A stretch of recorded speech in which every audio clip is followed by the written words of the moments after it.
Everyone likes some piece of media they're not super proud of. Whether you secretly go hard for reruns of Pimp My Ride, you can't stop thinking about the existence of WikiFeet as a concept, or you can't be trusted to not corner a stranger at a party and tell them in detail why the ending of Gossip Girl doesn't make any sense with Dan as the titular Gossip Girl.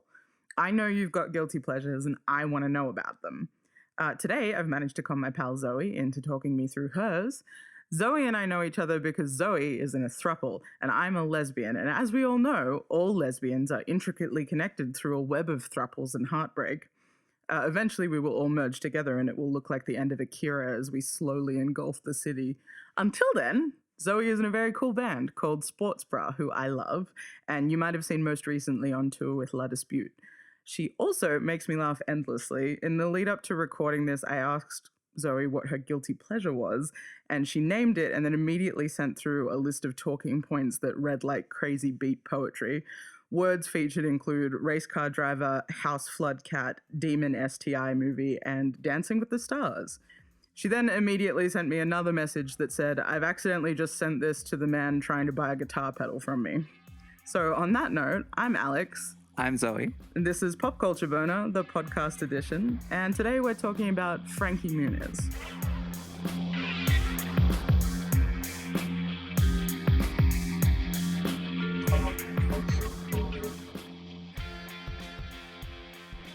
So, Frankie Muniz, full name, Zoe.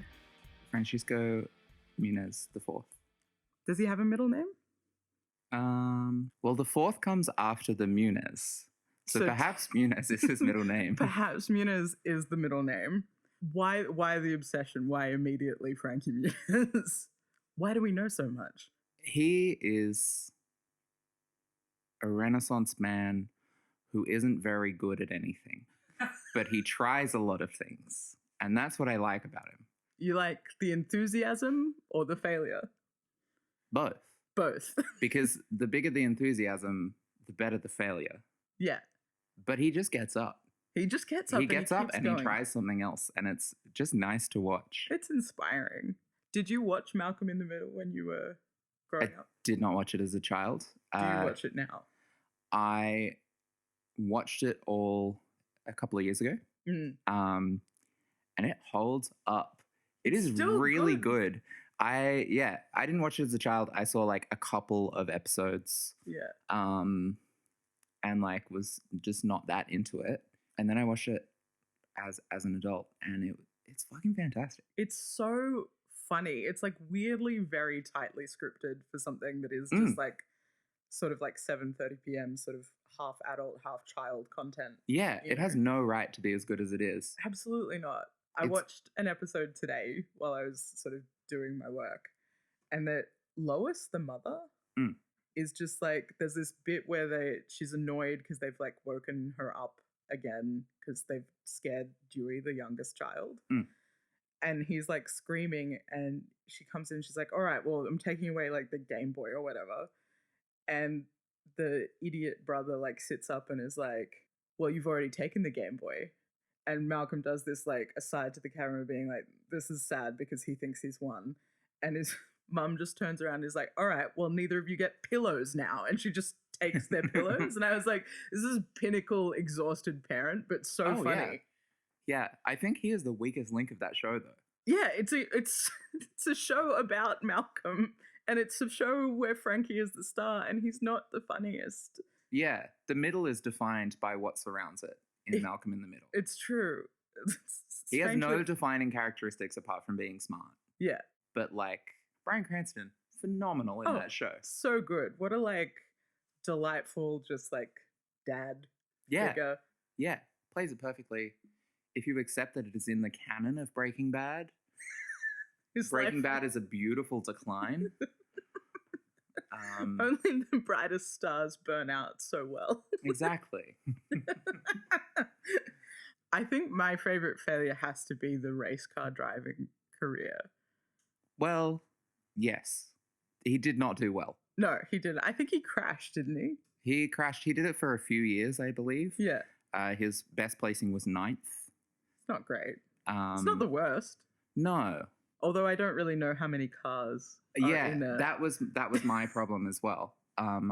When I was doing my research for this, I can't even remember the specifics of the race car, but it was like an open top race car driver.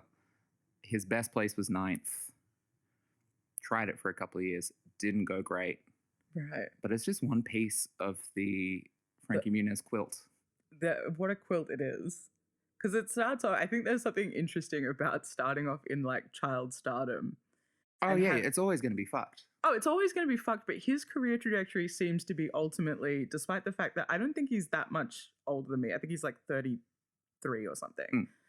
And he has the career trajectory of a middle-aged man having some sort of crisis. Oh, yeah. He just got to have that crisis at 16. Yeah. It's incredible. Which is a blessing. Yeah. Because he gets it out of the way. He's not building towards this beautiful crash. He gets to have that crash as a teenager and then reinvent himself so many times. To become an olive oil entrepreneur is the most... An outrageous olive oil entrepreneur. You're absolutely right. Do we know what is outrageous about the olive oil? Him and his wife, Paige Price, married on the 21st of February 2020, own a store called Outrageous Olive Oils, and they only use the highest quality olive oils. I cannot remember the particular name, but it's something like super mega virgin olive oil. Oh. I watched a video about it before coming over. Yeah. And it is the first squeeze of the olive. Oh. So that is the olive oil that they get. They don't want the second squeeze. Only the first. Only the first squeeze for Frankie. That's his tagline. Yeah. Every day. Frankie's first squeeze.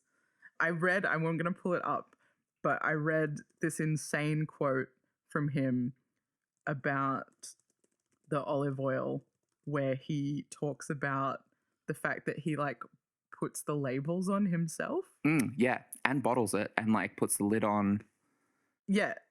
Hold on, let me find the full quote because it's crazy. It's an insane thing to say about a business that you are owning and running. Oil. Frankie. I don't think there's a good thing to say about olive oil other than like it gets the job done. It's true. I mean, it depends on, I guess, what the job is, you know? Oh, it's called, the article that this quote is in is, I'm extremely jealous of Frankie Muniz's retiree lifestyle, which is exactly what it is. Yeah. Okay, so this is the quote. My day this morning started at 6 a.m. getting up to go to the restaurant depot to get the products we needed. Then I got here early to start filling bottles and making sure all of the shelves were stocked. We're not just ordering product and putting it on the shelf. We bottle everything, we label the bottles, we seal everything. We do all that ourselves here in store. It's a lot of work, but it's really rewarding when people come in and rave about the product. Zoe Lane, have you ever raved about olive oil? No, but I have never been to Frankie Muniz's olive oil store. I feel like this is the next travel adventure that we need to potentially embark upon. Yeah, if you make it big on podcast money. Yeah, when the podcast dime starts rolling in, you and me are going to Frankie's olive oil store. Yeah, absolutely. Just to see what all the buzz is about. But the idea, because I assume he has staff, but there's something so delightful about the idea of Frankie Muniz and his wife, who he says doesn't necessarily do this. He's like, she does all of the other stuff. She does the paperwork. Yeah. So the idea of like her sitting tapping on a laptop and then Frankie Muniz just off in the background, just like screwing on bottle caps, sticking on stickers, getting upset when he puts the sticker on wrong, you know? Yeah. It's not, you wouldn't think that that is what Malcolm from Malcolm in the Middle is doing now. The other thing that was kind of interesting to me, I guess, on your crazy beat poetry list was the Demon STI movie. Okay, yes. Tell me, because I watched the trailer, because I didn't know what you were talking about. I was and when I initially read it, I didn't understand that STI was, in fact, what you were referring to. And I was like, Demon Sty movie? No. No, definitely STI. Tell me more. So I can't tell you that much. I've tried so hard to watch this movie called The Black String from 2019, starring Francisco Muniz IV. You cannot watch it legally in Australia. Really? And it was such a a limited release. I believe it was straight to Amazon, that there are no illegal streams of it or torrents of it. Not that I would use them, because I love the law and to obey it. Yes, we love to follow the letter of the law. We also love cops. We like to be policed here on this podcast. Exactly. It's good. Yeah. I tried to pay for this film. It would not let me. You couldn't even pay for the film? I could not do it. I lived in the wrong region. No. So I can't tell you anything more than you know. All right. Well, let's go over the trailer then, which we do know about. Yes. So the premise is Frankie Muniz is a lonely man. Not Frankie Muniz, whoever he's playing in the movie. I like to think he's playing himself. Yeah, sure. It's never established in the trailer, and so we can just run with it. Yeah. He hires a sex worker and contracts some sort of partially STI, partially demon, partially psychological thing. A thing. Again, I've only seen the trailer. Yeah. A black string, if you will. It seems very swerfy, which I'm not about.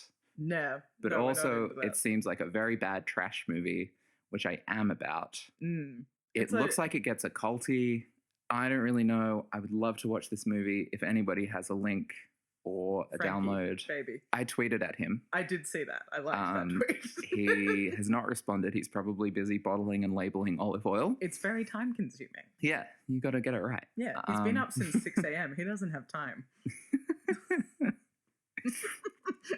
But yes, though he retired technically from acting after Malcolm in 2006 to become a race car driver, yes, he has sporadically acted, often appearing as himself.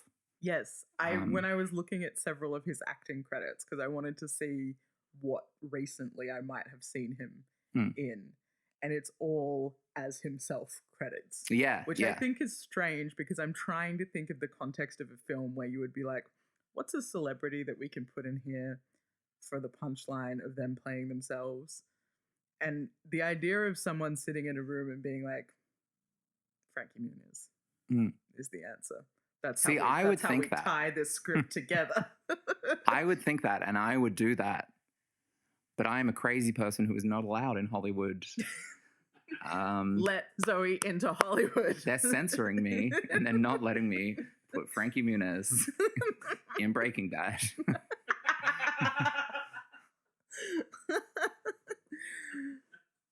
I mean, let's get on it, Hollywood. Let's make it happen. Let's make it happen. Magic Mike XXXXL. Frankie Muniz. Frankie Muniz. You know, it could work, because they put Donald Glover in that one. I think it would be really good. I think he would be endlessly charming in Magic Mike. I think it would be a delight. I would pay money to see Magic Mike triple XL with Frankie as Channing Tatum. I don't think he even needs to be one of the men. You don't want him to strip? Like, we all want Frankie Muniz to strip. You're absolutely right. Sorry. But I think he would be fantastic as a manager. Oh, yeah. Because this is what he pivoted to after racing. You're true. Talk to me about band management. So he was in a band first. Yes. Kingsfoil. Yeah. I listened to them before coming to your house to record this. Very bad band. It's not good. So the original incarnation of Pop Culture Boner has a thing, because the first single that they ever released, he also directed the video, because as we've said, he's a Renaissance man. Absolutely. Yeah. And I wrote a blog called Frankie Muniz Has a Foot Fetish, because there are so many panning shots of feet in this thing that I was like, the only answer is foot fetish. And I got this intense bump of traffic on the blog, all from extremely disappointed foot fetishists who were coming to my blog and being like, what the fuck? Where's my Frankie feet? Where are my Frankie feet? Is Frankie Muniz on WikiFeet? This is an excellent question. And rather than going to my own blog, I'm going to go to WikiFeet. I think Frankie Muniz has bad feet. I cannot say this for sure. Okay. I'm not a foot person. No. Let's all be absolutely clear. I'm not a foot person. Answering a lot of questions. Oh dear. Frankie Muniz. I think he's definitely on there. I think he's got to be on there. Wiki Feet Men. Share, rate, and discuss pictures of Frankie Muniz's feet. Thank you. Shall. There are so many of them. Oh no, sorry, I thought there were more. There's 16. There is a picture of someone sucking on his foot though. Why? Who? Oh my god, it's that woman. Is it Paige Price, his wife? No, it's this woman who is in something. The L Word. Sure. It's yes. Sherry from the L Word. It's Sherry from the L Word. It's Shane's terrible love affair, Sherry from the L Word, sucking on Frankie Muniz's feet. We're getting into some really niche lesbian content here. I'm sorry. The listeners cannot see your face, but you are so excited. I'm so excited.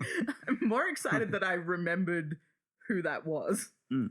This is also disturbing because many of these, the thing I find about Frankie is that it's kind of difficult to tell what age he is at any given moment.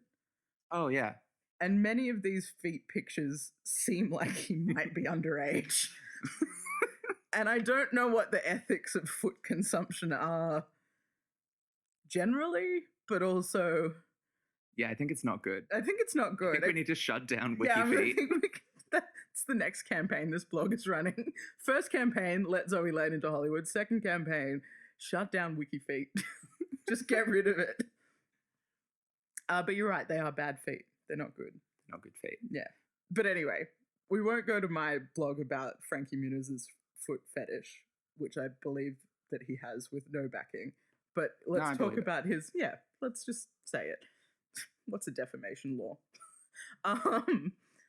But band management. So he was in a band. He was in a band called Kingsfoil, who were not good from the years of 2012 to 2014. He played drums in the band. Competent drummer. Competent. Based on the one music video I watched. That's about half of it. Is that all you want out? You're a musician. I'm not. Is that all you want out of a drummer? Just like a vague level of competency? A great drummer makes a great band. A good drummer makes a good band. A bad drummer makes a bad band. But what does a competent drummer make? A competent drummer means that the rest of the band decides whether it's a good band or a great band. Unfortunately, the rest of Kingsfoil decided to be a bad band. They were Schrodinger's band for a hot second, but then they made a call. Yeah. They're just very in the vein of that, like, 2010s, like, guitar pop, like We the Kings adjacent. Yeah. But, like, not quite pop punk, but not quite... Like, not good enough to be, like, good pop punk. Yeah, and not pop enough to be good pop. Yeah. Like, it's just not good. It's just not a good band. Struggling to determine what its genre is, much like Frankie himself. Exactly. He quit that band in 2014 to focus on other things because of scheduling commitments. Right. Two members of that band later started a new band called Astro Lasso or Astro Lasso. I don't know how to say it. I'm going to say Lasso.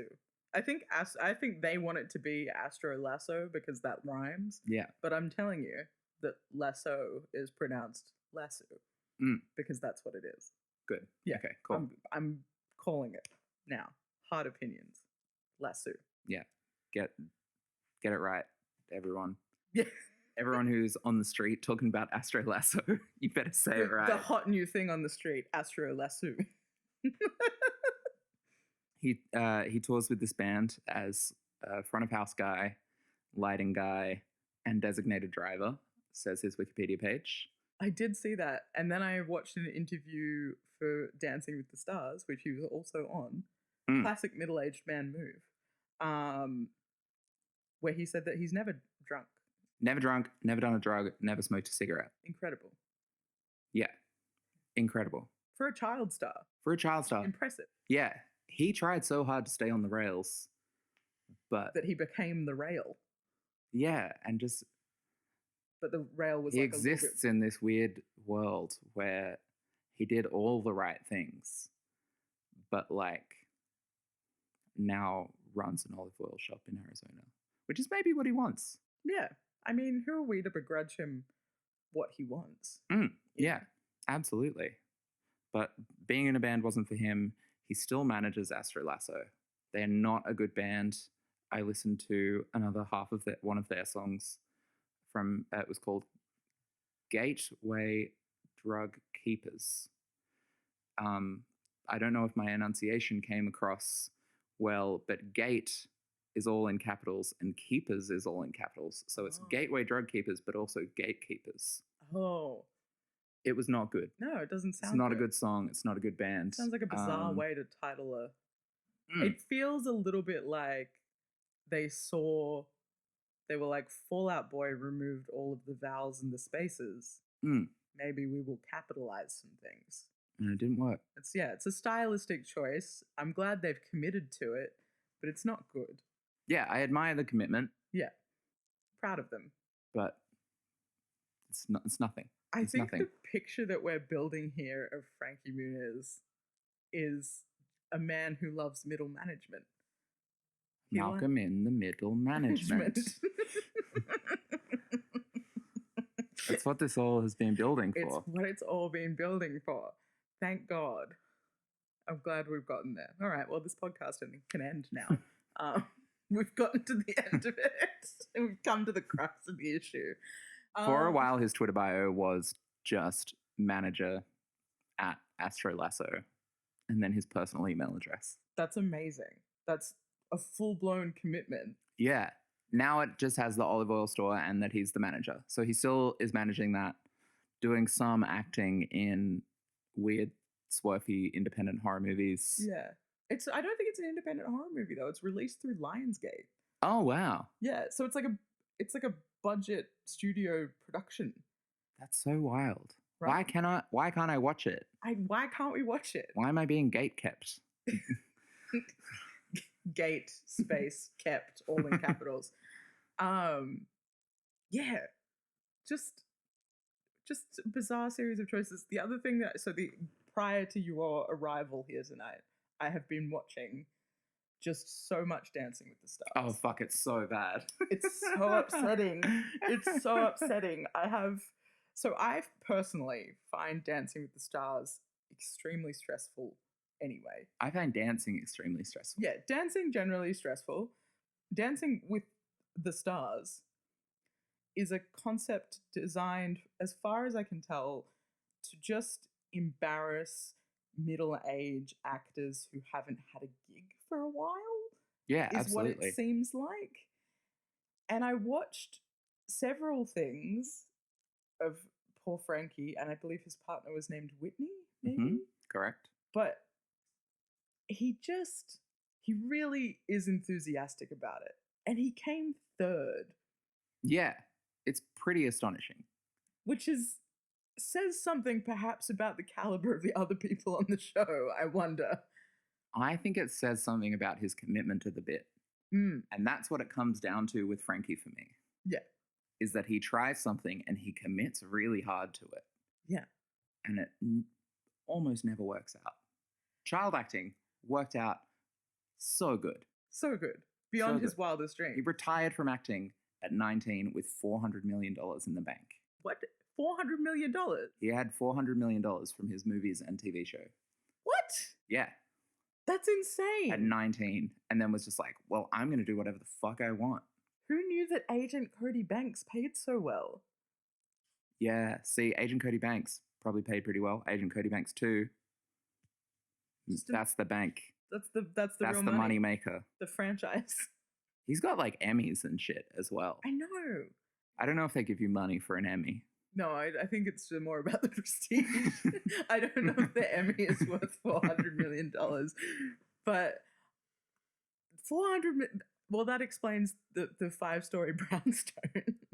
Is this the one with the cat? This is the one with the cat. This is the one with the cat. Do you want to please tell the cat story? The cat tweet. I don't know it verbatim, but Frankie Muniz and his now wife, Paige Price, at the time fiance Paige Price, went out of town for a funeral for, I believe, Frankie's uncle. Yeah.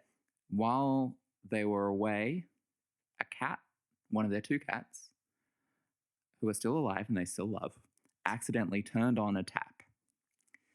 That tap remained on for the weekend while they were away, completely flooded their house, ruined their possessions, ruined their house, almost killed the cats. Thankfully did not kill the cats. We're very happy about that. Yeah. Yeah. Destroyed the house. They have a vlog about it.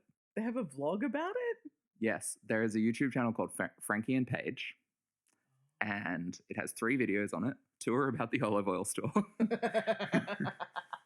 And one is called Vlog 1, How Our Life Being Ruined Gave Us Our Life Back. Something to that ilk.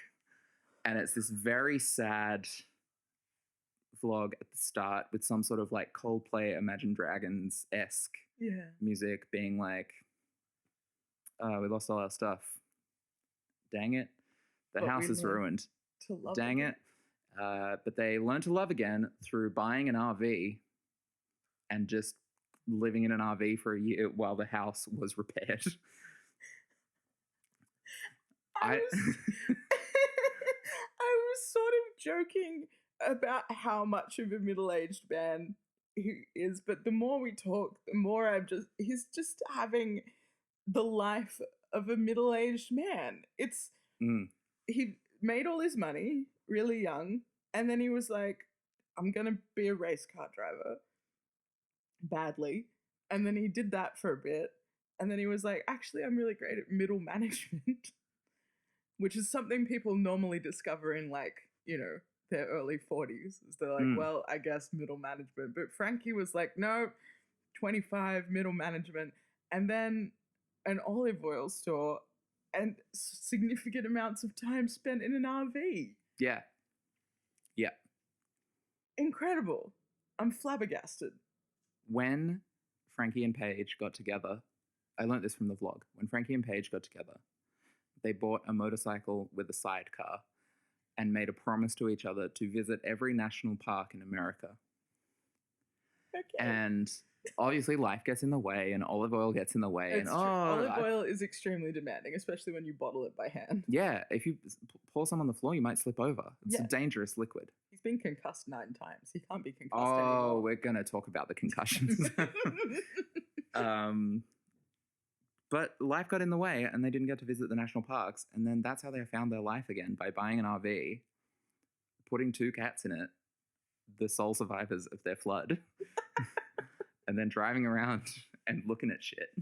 Incredible. Just incredible. Yeah. I'm speechless. The more I learn about Frankie, the more I am unable to comprehend Frankie. This is why I'm obsessed with him. Yeah. I can tell why. I might be obsessed with him after this podcast. Yeah. We might have to just talk about this every time we see each other now. Yeah. Great. I'm glad that you're down for that. Yeah. So while I was watching Dancing with the Stars, please. So one of the other things that Paige does, because Paige is a writer and she keeps a journal for him. I don't know this. You don't know this? I don't know what this is. I'm so excited to drop some Frankie knowledge on you.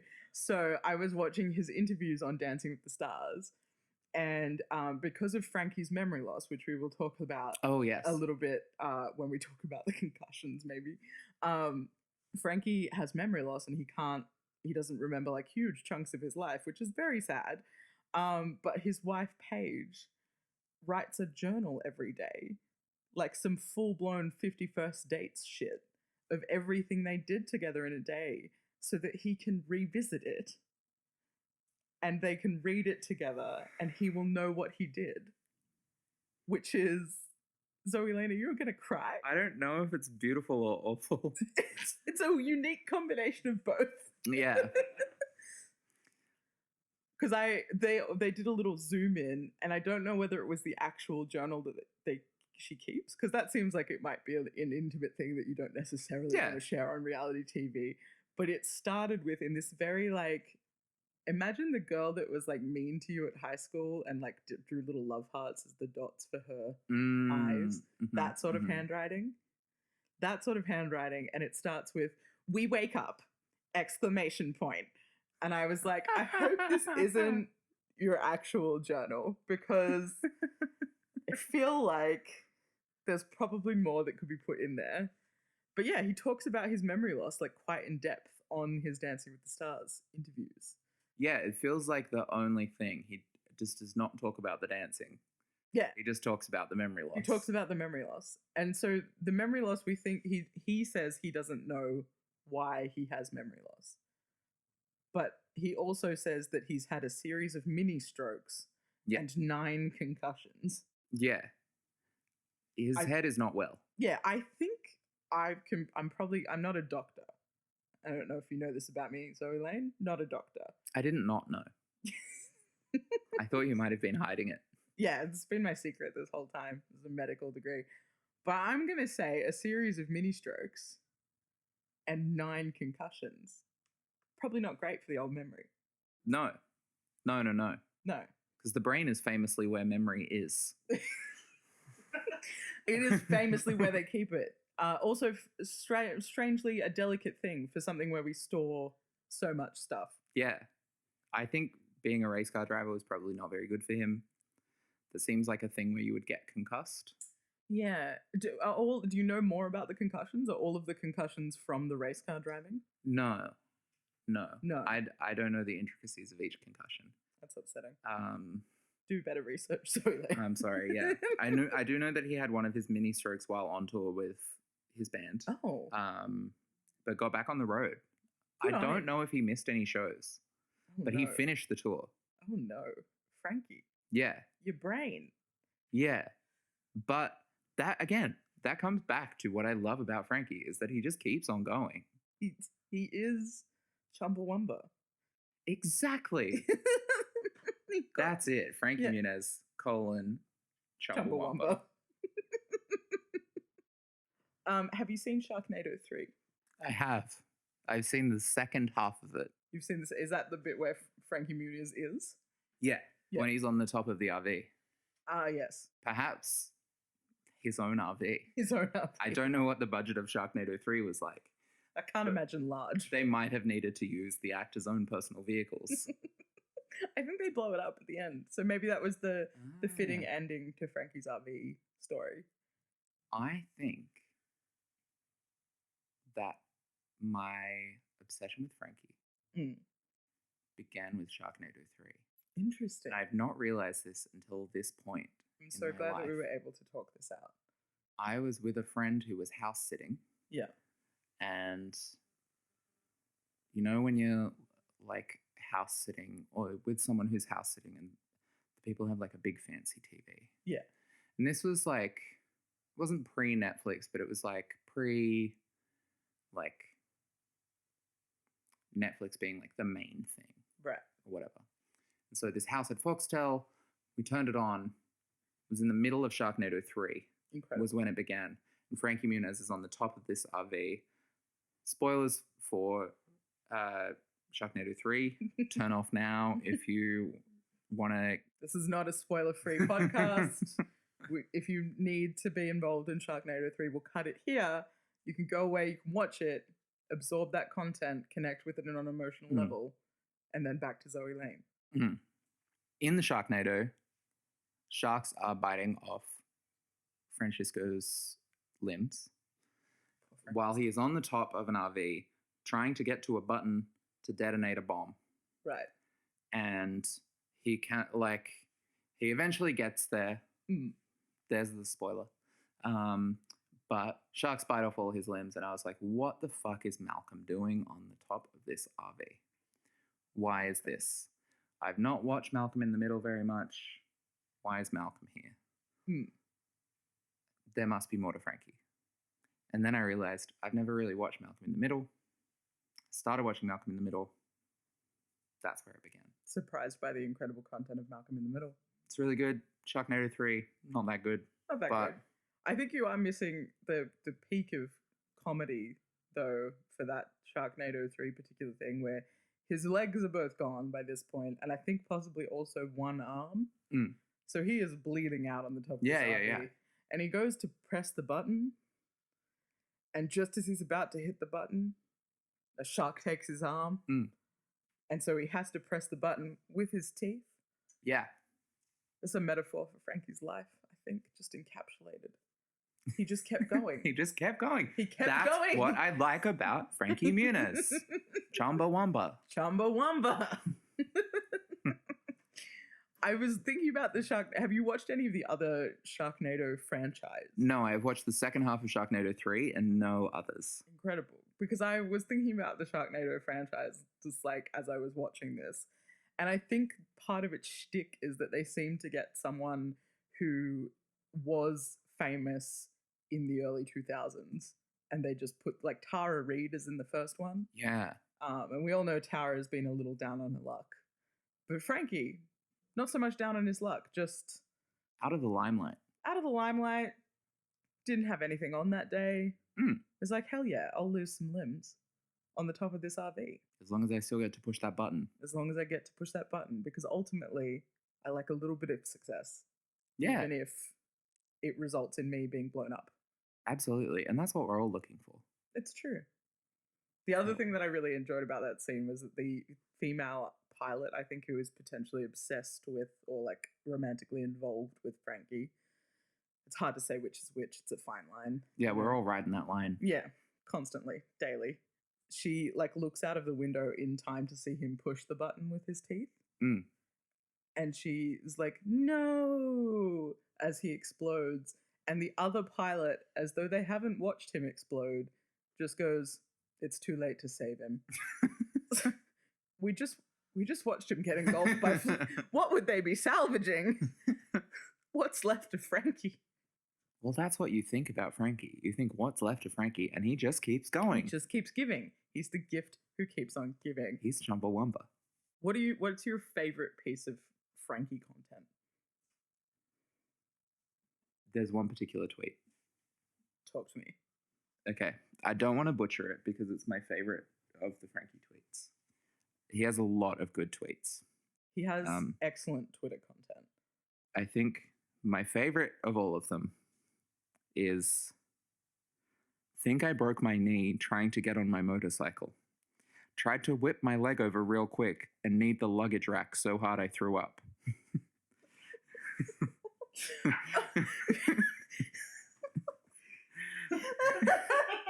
This is not in the screenshot that I have, but I believe that he was trying to get on the motorcycle because he saw a hot girl. Oh no. Yeah. Chumbawumba. Before we get to the main Frankie tweet, I also want to touch on some other Frankie tweets. Please. This is the Frankie tweet section of the podcast. Zoe Lane's Frankie tweet power hour. Yes. He's really into MySpace. Still.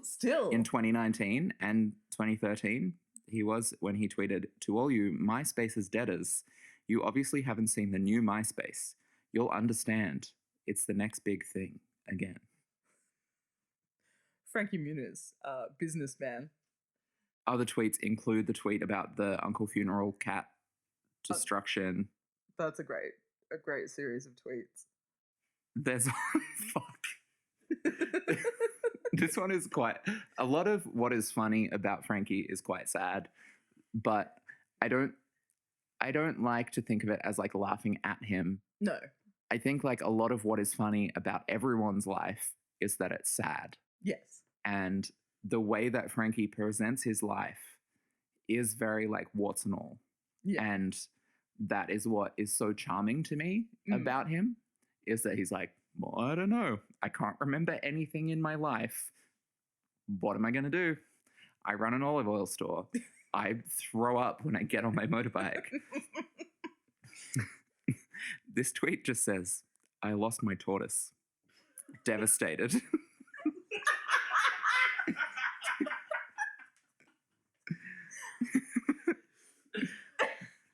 I have so many questions.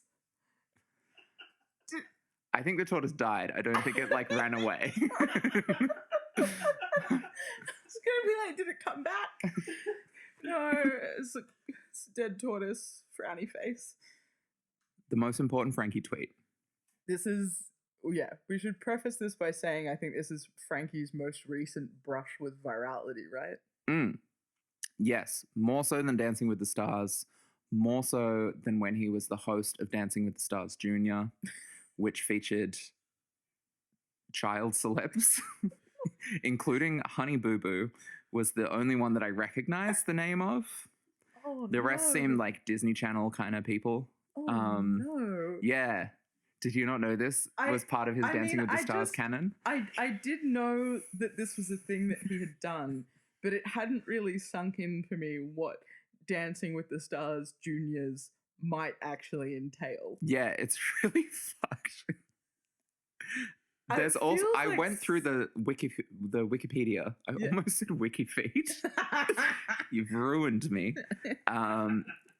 I went through the Wikipedia, like the fan Wikipedia of Dancing with the Stars. He was co-host of Dancing with the Stars Junior. And they have the sections of child as star and pro, as in like in Dancing with the Stars, there's a star and a professional dancer. Yeah. But there are child professional dancers who are partnered up with these child stars who have to do it. And Frankie Muniz is inexplicably the host. Surely it's not a money thing. It can't be a money thing. Yeah. This is some weird, because, when you're a kid, the distinction between a professional dancer child and yourself is non-existent. All children are children because you are a child and you just accept them as children. Yeah. So the idea that they're, who's in charge? Who's running the show? Yeah. Well, Frankie's running the show. And I think that ultimately is the downfall of Dancing with the Stars Junior, which I believe only had the one season. Just the one season. And it's not because of the child torture. It's because of Frankie.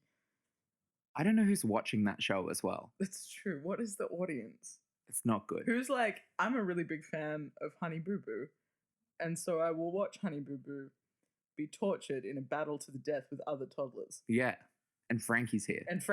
With some quips. Some witty banter with the toddlers. He's probably just going to talk to them about his tortoise. You ever known Lost Kid? But now, Frankie's most recent brush with fame. Frankie Muniz's most recent brush with fame was September 26, 2019, which feels like a lifetime ago. It really does. He tweeted, "Hey, at Lizzo." So he didn't just do, he did characters before the at, which famously means everyone can see it. When I tweeted at Frankie Muniz the other night, I did hey before it so that everybody else could see it to put more pressure on him. Yes. Hey, at Lizzo, comma, let me be your accessory, full stop. I can be a purse, ellipses. Put a chain around me and I'll hold your stuff for you, ellipses. Just saying. Franklin. Francisco Muniz the fourth. This is maybe the horniest tweet. Yeah. And I mean, Twitter is a horny place. This is the horniest of the tweets. Yeah. Yeah. I think it took everybody by surprise. Yeah. To do this.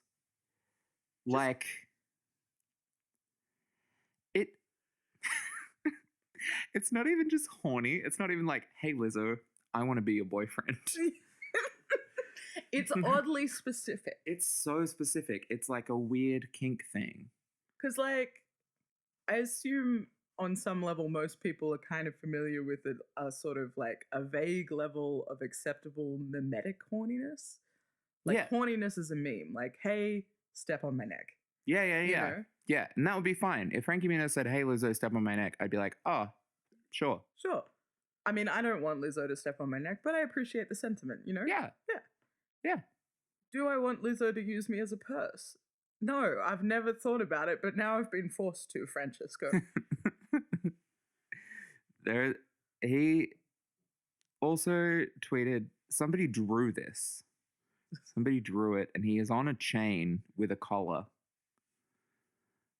Can I see the image? Yeah, please. It's a beautiful hand-drawn drawing.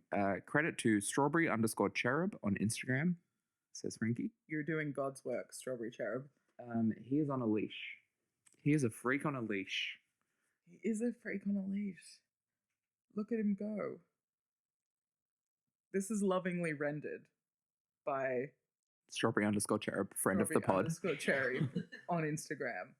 Lovingly has rendered this piece of fan art of Lizzo in her sparkly dress with her boa, which I think was also perhaps the outfit where she had the tiny, tiny Louis Vuitton bag.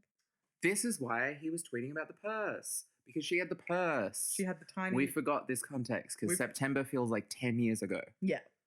We're missing out, but it's... Regardless, an insane thing to tweet, even if somebody is going viral because of their small purse.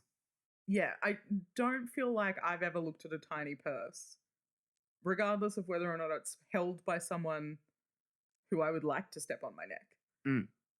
And thought, God, I wish I was that purse.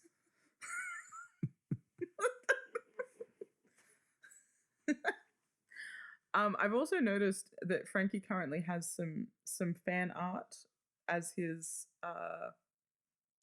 Twitter picture. Yeah.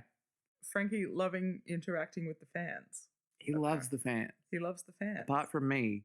Apart from who you. He is cucking by not letting me watch the Black String. God damn it, Frankie. Once again, please DM me if you have a link to the Black String. Hit us up. We both need to see it. Also, he retweets his wife a lot. Yeah. Is he wife guy? He's such a wife guy. He's a wife Which guy. is another layer to the Lizzo tweet that is incomprehensible because September... Sorry, I'm saying the months out loud. And counting them on my fingers as I say it. 5 months after that tweet, he was wed. Yeah. He saw Lizzo and went, oofed. And then just got down on one knee and was like, Paige, marry me. Yeah. They were already engaged at that point. Incredible. Is Frankie Muniz poly? Frankie Muniz Lizzo thruple with Paige. Paige Price. Frankie Muniz is the bottler. Paige Price is the social media. Lizzo is the face of the olive oil store. Odor of outrageous olive oil and vinegar. And vinegar. Sorry, we've missed a key part here. They could start selling tiny little bottles of vinegar and olive oil to put in very small purses. This is the next. You've solved their marketing problem. Exactly. Did you know there are no Frankie Muniz films on Netflix Australia? Frankie, why do you hate us? I was trying to do research and be a good podcast guest, and I was like, I made my house, all my housemates gather around, watch a movie with me. It's like, we're gonna watch a Frankie Muniz movie. None on Netflix. Not on Netflix. Cody Banks, I think, is on Stan. And then I was like, I want to watch The Black String once again. Unable. Cut by Big Muniz. Big Muniz. It's get its fingers in many pies. Exactly. Unfortunately, not the no fingers in my pie. No fingers in Zoe Lane's pie. No fingers in the Australian pie. Cucked. DM me, Frankie, with a link to your film. Frankie, please. Frankie, we're begging. Make me your purse. And on that note, we should probably wrap it up. Normally, these episodes, we try and hit some sort of big issue, like, gender or race or politics or something with it. We're not doing that with this one because Frankie is Chumbawumba. And I think that's our point. That is the big point that we've hit. Frankie is Chumbawumba. Frankie is Chumbawumba. Chumbawumba tried many things. An anarchist collective did many good things. And they made a hit song about it. They made one weird hit song. Frankie Muniz had a few years of wild success. It was very successful. $400 million successful. But then has faded into this weird character. And in many ways is the Chumbawumba of our lives. He gets knocked down and he gets up again and he becomes a race car driver. He gets knocked down, he gets up again. He becomes a drummer. He gets knocked down, he gets up again. He becomes a band manager. He gets knocked down, he gets up again. He goes on Dancing with the Stars. He gets knocked down, he gets back up again. He becomes the host of Dancing with the Stars Jr. He gets knocked down, he gets back up again. He tweets at Lizzo. He gets knocked down, he gets back up again. He starts Outrageous Oils. He didn't even start the business. Is this another thing? He bought the business from somebody else who started Outrageous Olive Oils and Vinegars. But that is what I like about Frankie Muniz. He gets knocked down, he gets back up again, and we love him for it. We love him for it. We can't get enough. He's a Renaissance man. He's a wife guy. He's a poster, and I respect that. As a strong poster yourself. As a poster, I cannot help but love Frankie Francisco Muniz IV. He's in the middle of my heart. And hopefully by the end of this episode, he's in the middle of yours. That's beautiful, Zoe.